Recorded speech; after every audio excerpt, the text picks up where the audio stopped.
બાળક પથારીમાં રાત્રે પેશાબ કેમ કરી લે છે? સામાન્ય રીતે બાળક 1.5-2 વર્ષનું થાય ત્યાં સુધી પથારીમાં પેશાબ કરે એ વ્યાજબી છે, પરંતુ 2 વર્ષથી મોટું બાળક જો પથારીમાં પેશાબ કરે તો એ વ્યાજબી નથી. તો એની ટ્રીટમેન્ટ કરાવવી જોઈએ. અને આ પેશાબ કરવાનું જે કારણ છે એ જો જાણીને યોગ્ય હોમિયોપેથી સારવાર આપવામાં આવે તો બાળક પથારીમાં પેશાબ કરતું બંધ થઈ જાય છે. એના કારણો જોઈએ તો મોટા ભાગે એના કારણમાં કૃમિ જ હોય છે, અને કૃમિના પણ ઘણા પ્રકાર છે: round worm, tape worm, hook worm વગેરે.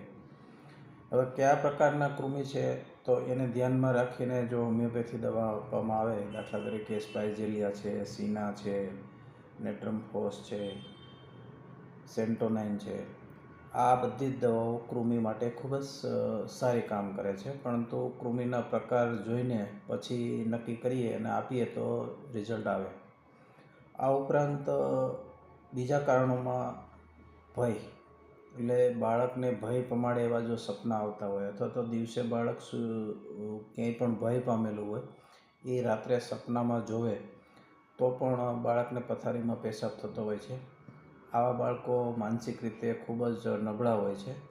તો એને ભય દૂર થાય એવું ઘરનું વાતાવરણ કેળવવાથી પણ સારું થઈ જતું હોય છે, અને એના માટે પણ હોમિયોપેથીમાં ખૂબ જ સારી મેડિસિનો છે.